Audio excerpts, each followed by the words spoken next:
Всем привет, мои дорогие подписчики! Я очень рада снова вас приветствовать на своем канале.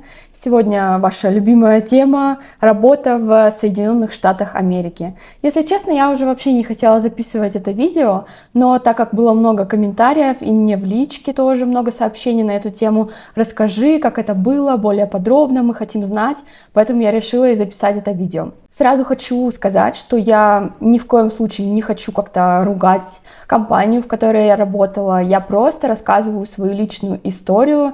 Как вы к ней относитесь, это уже ваше дело. И также хочу отметить, что я не делаю никакие пиар-услуги этой компании, в которой я работала, потому что мне очень много сообщений поступило о том, как устроиться туда. Ребят, не спрашивайте меня, я вам не скажу название этих компаний и так далее, потому что я не хочу делать им бесплатный пиар. Между прочим, после моего видео, когда я первое видео выложила про работу на автопилоте, мне стал со мной связываться менеджер, который с нами работал, и сделал он это через других людей. Меня это, если честно, очень сильно удивило. Причем как бы у него были негативные намерения, типа удали видео, ты там плохо о нас сказала. Ребят, я ничего не буду удалять, меня это вообще не волнует. Я благодарна вам за то, что я работала у вас, спасибо вам большое за этот опыт, но ничего удалять я не собираюсь, потому что все, что я говорю в своих видео, это мое личное мнение, и как бы я говорю то, что я вижу.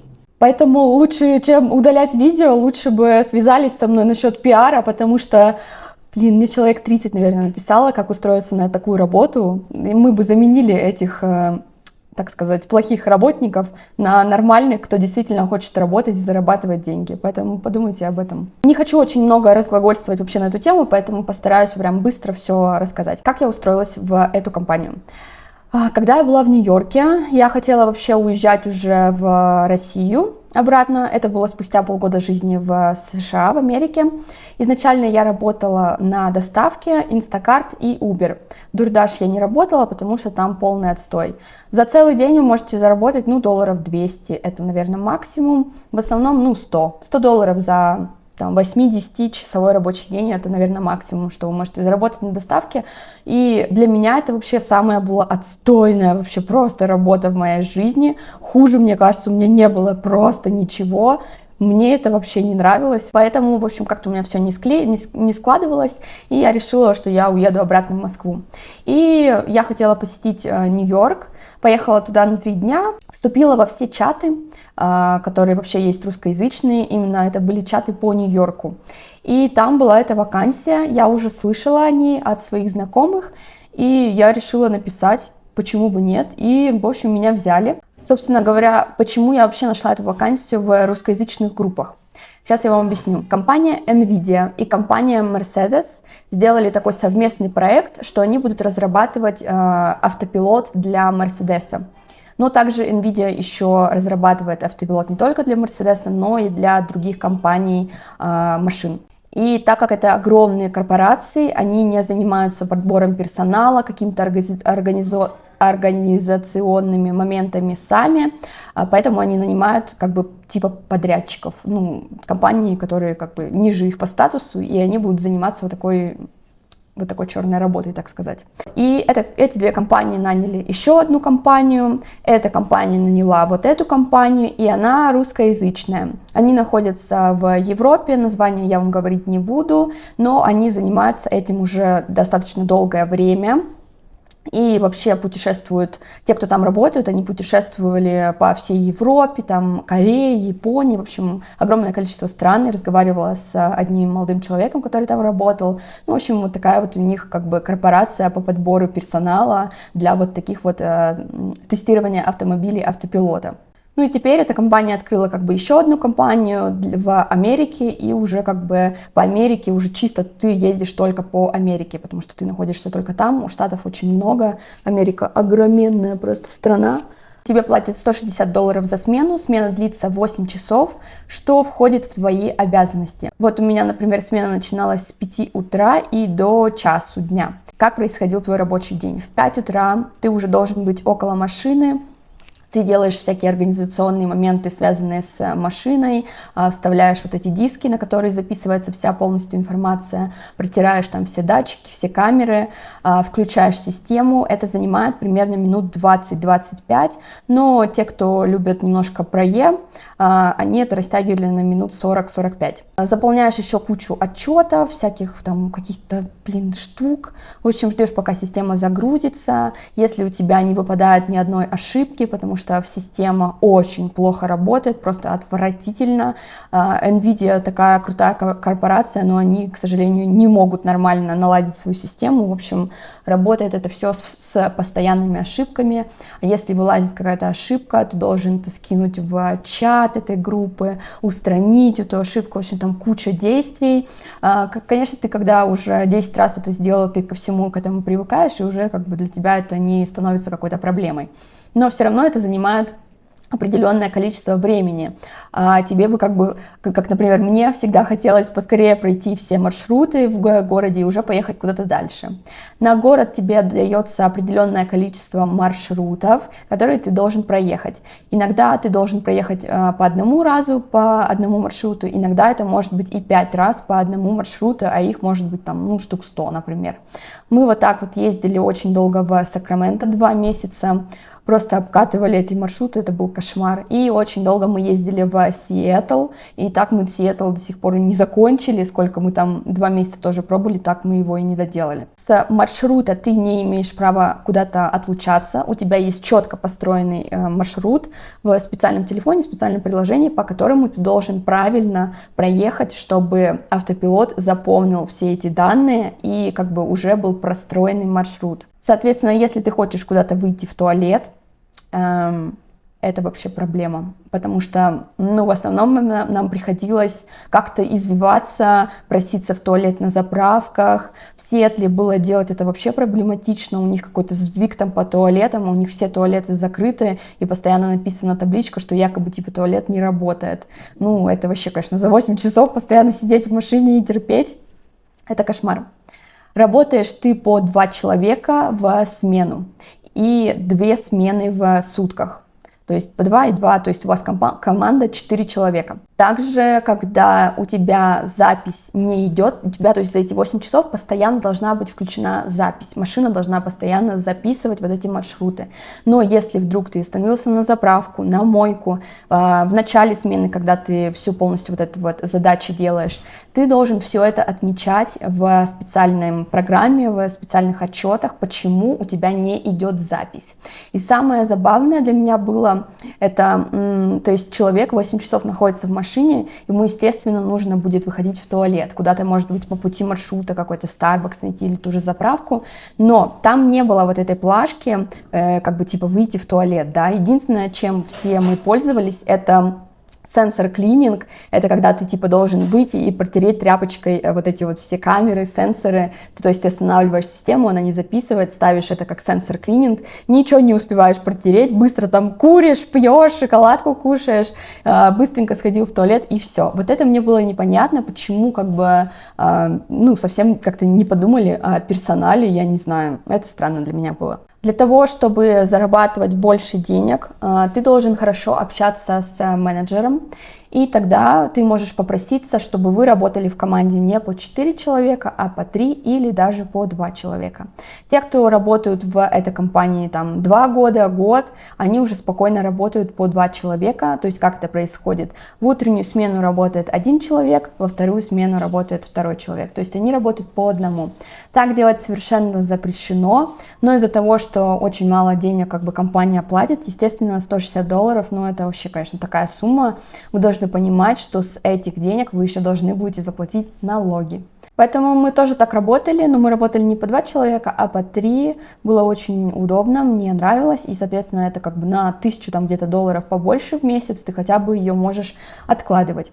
Потому что вот у меня, например, все деньги уходили в ноль, потому что я девочка, мне нужно очень много всего покупать, в отличие от парней, где вообще ничего не нужно, они живут в отелях, пользуются гелем для душа с отеля, покупают только себе зубную щетку, пасту и все, и тратят там какие-то минимальные суммы на еду. Кстати, про отели. Отели нам всегда практически снимали с кухней. Ну, не с такой кухней, типа там микроволновка и кофеварка. Нет, там действительно была реальная кухня с плитами, какими-то приборами. В общем, там все было для приготовления пищи. Это было реально, кстати, удобно. Но такие отели, они стоят дороже.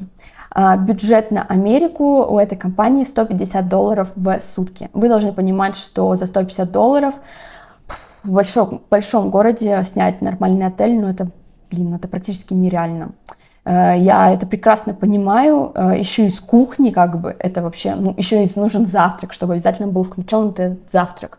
Также в Америке налоги все платятся отдельно, то есть ты смотришь, у тебя номер стоит, ура, $150, а там еще сверху всегда бывают налоги, соответственно, превышать лимит этот нельзя. Но было хорошо, когда мы работали в меньшем количестве человек, тогда нам могли позволить какой-то более хороший отель. В принципе, я не скажу, что у нас были какие-то, знаете, проблемы там с отелями, нам всегда старались снимать нормальные отели. Единственный момент, который был с отелем, я вам чуть позже расскажу, как бы это будет история, почему я оттуда уволилась. Один раз нам сняли отвратительный отель в Сиэтл, он стоил там $100 за сутки, и он был похож на мотель, но он типа назывался отель, но по факту это был мотель, потому что вход в номер был со стороны улицы, прикиньте, то есть окно было и рядом дверь, вот как в фильмах показывают. Да, они сделали там какую-то реновацию, там было более-менее как бы чисто, ужасный запах был сырости, на завтрак я вообще там не ходила, я когда туда зашла, это была пятница, и я такая, я не хочу тут вообще оставаться, и я на выходные сняла себе отдельный отель, чтобы просто не жить в этом отстойном месте. Ладно бы бог с ним, еще с этим отелем. Во-вторых, территория там была не огорожена, не было никакого забора, и район там был просто с бомжами, они везде там были, и в Сиэтл очень много наркозависимых людей, и их там просто толпы были. В общем, это было максимально небезопасно. Я написала сразу человеку, который занимается этими отелями, и, в общем, нам сменили отель, слава богу, спасибо им огромное за это, потому что оставаться в том отеле было просто нереально. А еще ночью ко мне кто-то долбился и пытался, в общем, за ручку дергал, это было максимально страшно. В общем, отель был отстойный. И один раз еще в Сакраменто нам сняли тоже дешманский отель, и там по всей ванной была черная плесень. Это был просто кошмар. Да, это был отель в Сакраменто и в Сиэтле, еще один, с черной плесенью в ванной. А у меня, как оказалось, аллергия на черную плесень. Я начинаю задыхаться, у меня начинается головная боль. Да и вообще с черной плесенью нельзя жить, если вы не знали. Это приводит к большим неприятным последствиям. Кроме этих 3 случаев, я не могу вспомнить, чтобы прям что-то было плохое. Итак, начнем про минусы этой работы. Про туалет я вам уже рассказала.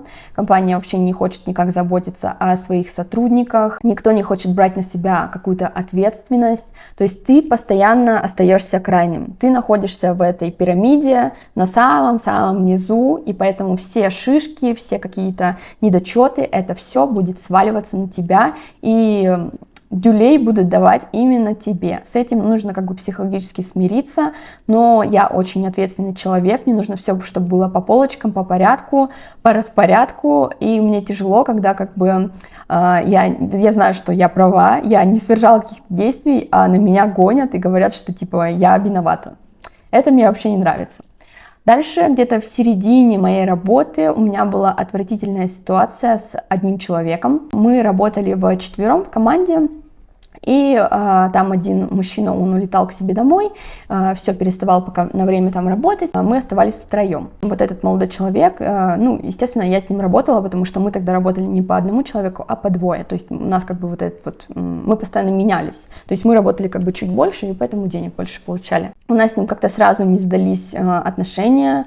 Он начал просто очень сильно ко мне негативить. Начнем с того, что он жутко нарушал правила дорожного движения. Он постоянно проезжал на красный свет, на оранжевый, когда уже, оранжевый, он не только загорается, и ты можешь проехать, а когда он там через 500 метров оранжевый, и он нажимает еще больше газ, и в итоге он проезжает не на оранжевый, а на красный.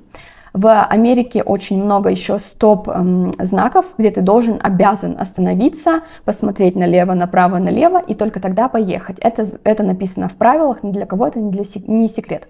Но этот человек, он просто игнорировал эти знаки, он медленно подъезжал, типа смотрел, вот так вот выезжал уже практически за весь перекресток и смотрел, чтобы там никого не было, и проезжал.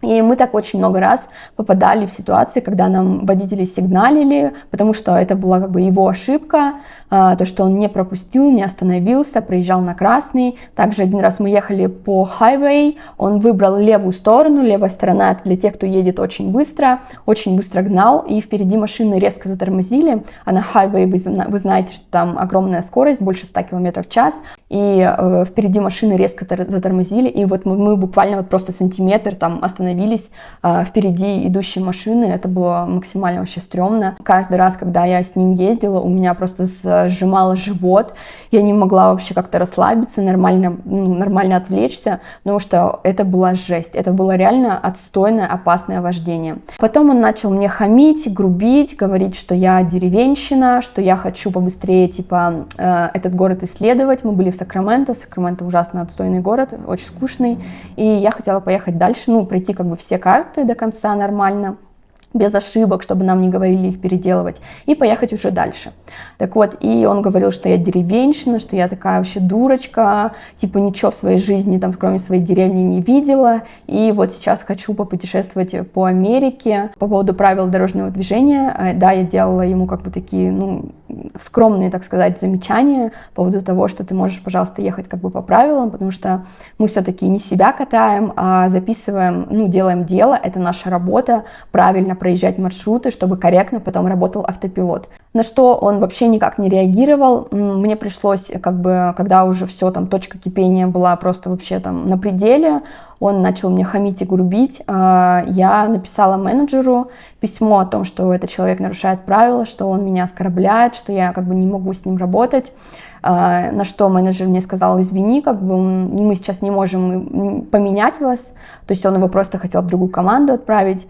В итоге я не знаю, что там произошло. В итоге его на следующий день отправили в другую команду. И для меня было удивлением, почему этого человека вообще не уволили, так как он по факту не выполнял свои обязанности, которые он должен выполнять на этой работе.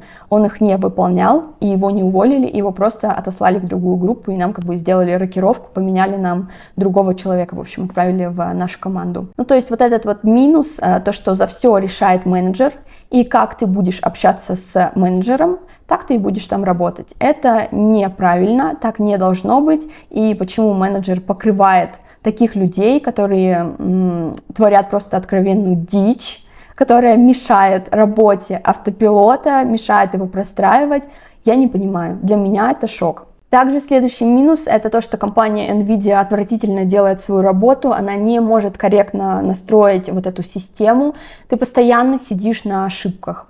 Есть машины, которые уже больше 2 лет в работе находятся, и у них постоянно ошибки вылазят. То есть, что это значит? Это значит, что ты выехал на смену, ты сидишь, и у тебя постоянно выскакивают ошибки. Ты должен их фотографировать в группу, фотографировать на другой телефон,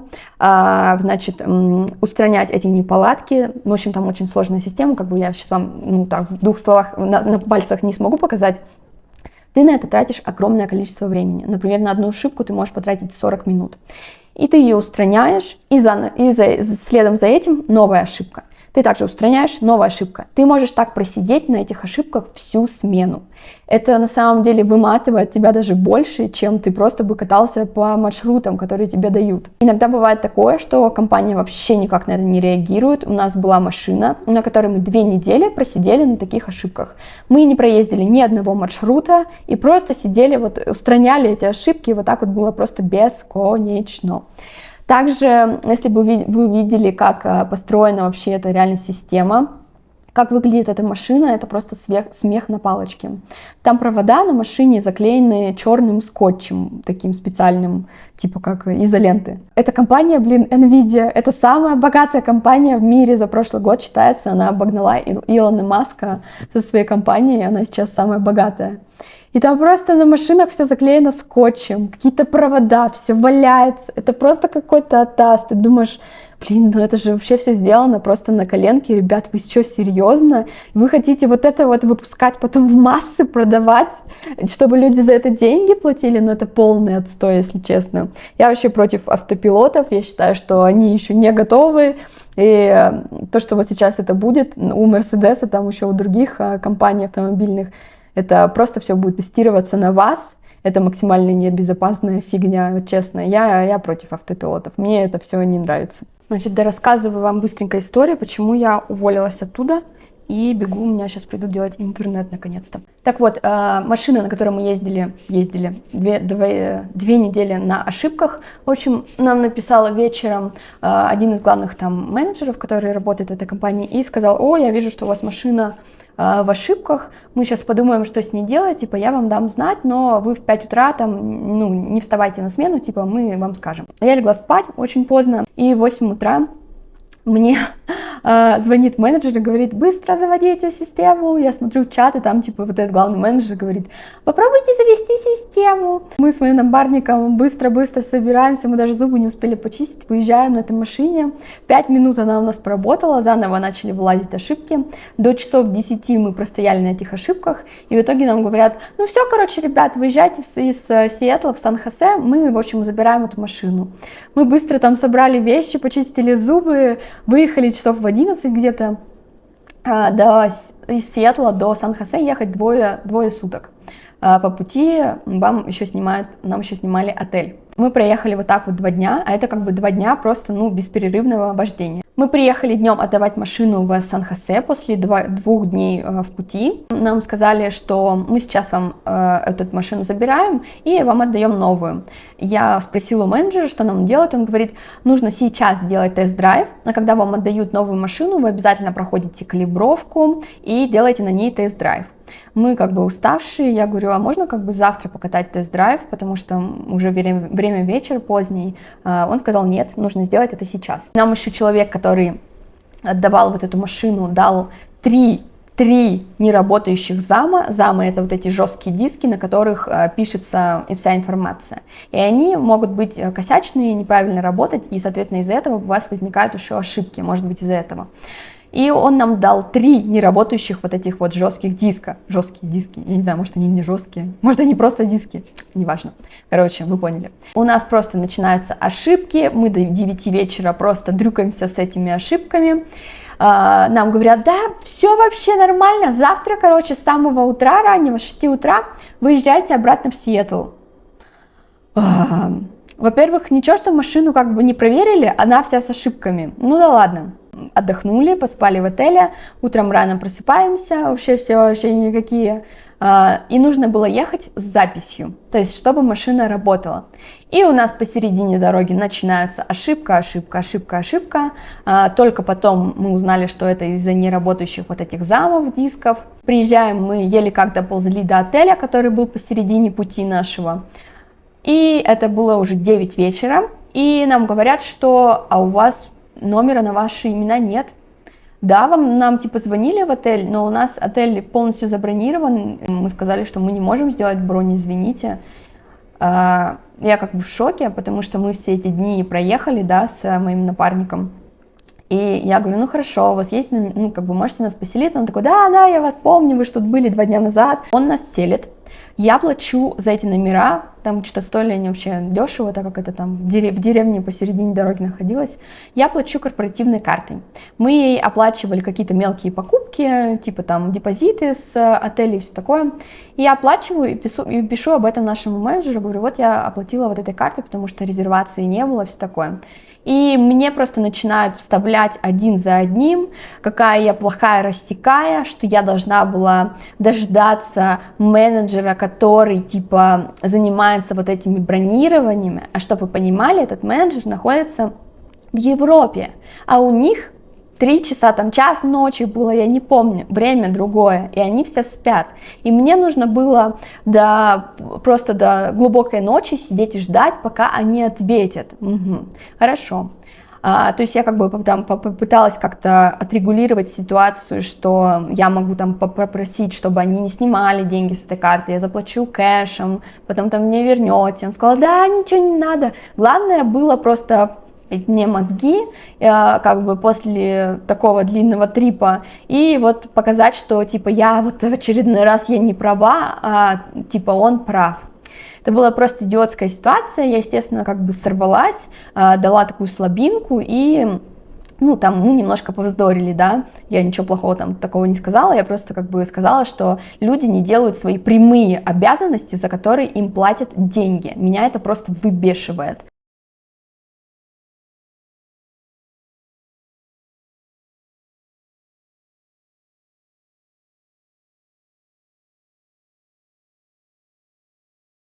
Ну и что вы думаете? Мы доехали до Сиэтла, оставили машину, это была пятница, а в воскресенье мы увидели, наша команда, мы все увидели, что нам кто-то въехал в бампер взад, в эту новенькую для нас машину, и задел там один из главных датчиков, без которого как бы ездить, ну, нельзя на поломной машине ездить.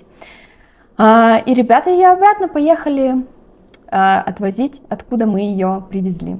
Нам сказали, что новую машину нам не дадут, либо нас будут расформировать по разным командам, либо мы вам покупаем билет домой и валите на все 4 стороны. И я узнала, что вот из-за того, что я повздорила с этим менеджером, он захотел меня убрать. Был один человек в этой компании, который за меня заступился, он поговорил с этим менеджером, спасибо ему еще раз огромное, я ему об этом уже говорила, и, в общем, этот менеджер меня не убрал. Из-за того, что как бы за меня поговорили. Понимаете, да, как все решается в этой компании? Обожаю просто. И мне сказали, что меня, скорее всего, расформируют в другую команду. Ну и так и получилось. Я немножко еще посидела, подождала там, что будет в Сиэтле. Меня отправили рядом с Лос-Анджелесом в Сан-Бернандино район. Чуть правее он находится Лос-Анджелеса. И там я приезжаю в новую команду, а там уже их было 3 человек, соответственно, я 4-я.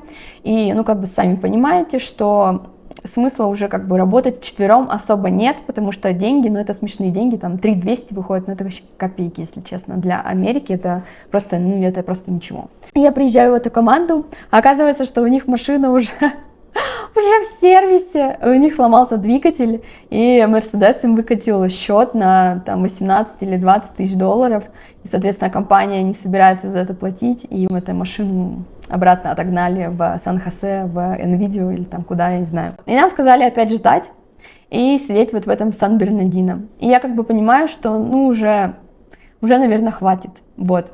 Машин очень много тогда в тот момент сломалось именно подряд, и всех распределяли по командам, по 4 человека, и все сидели как бы ждали. Я еще так посидела несколько дней и поняла, что, ну, уже хватит. Я посмотрела на людей, которые там работают по 2 года, которые вообще ничего не достигли в своей жизни. Я не говорю про всех, есть парочка человек, кто пытается раскрутить как-то свой бизнес, делает там какие-то вещи онлайн, и параллельно как бы эта работа ему дает, ну, вот, жилье предоставляет, да, и какие-то деньги на питание. Окей, хорошо. Но остальные люди, которые просто засели в этой компании и работают вот так вот уже по 2 года, ну, это полный трындец. То есть это застой, честно. Это как уйти в доставку. То есть ты понимаешь, что деньги есть, они небольшие, но они тебя кормят, и все. И дальше вот этого потолка ты прыгнуть не можешь. Единственный вариант, который у тебя есть, это попробовать договориться, чтобы вас оставили вдвоем и попытаться заработать какие-то деньги. Я поняла, что, наверное, я уже посмотрела все, что я хотела. Работать я уже как бы в этой компании не хочу, я уже переросла это все. Плюс меня дико раздражали мои напарники, которые вообще по 40 лет людям, сиди, я сам открою, не могут элементарных вещей вообще запомнить. Я их учила. Я девочка, чтобы понимали. А как бы толку 0, просто толку 0. Поэтому меня это все дико, если честно, подбешивало. И я такая думаю, ну все, хватит уже сидеть на этой, знаете, игле, которая как бы тебе денежки приносит, а все, ну, у тебя стагнация происходит. И я думаю, ну все, пора уже эту иглу убрать от себя. И все, идти куда-то дальше.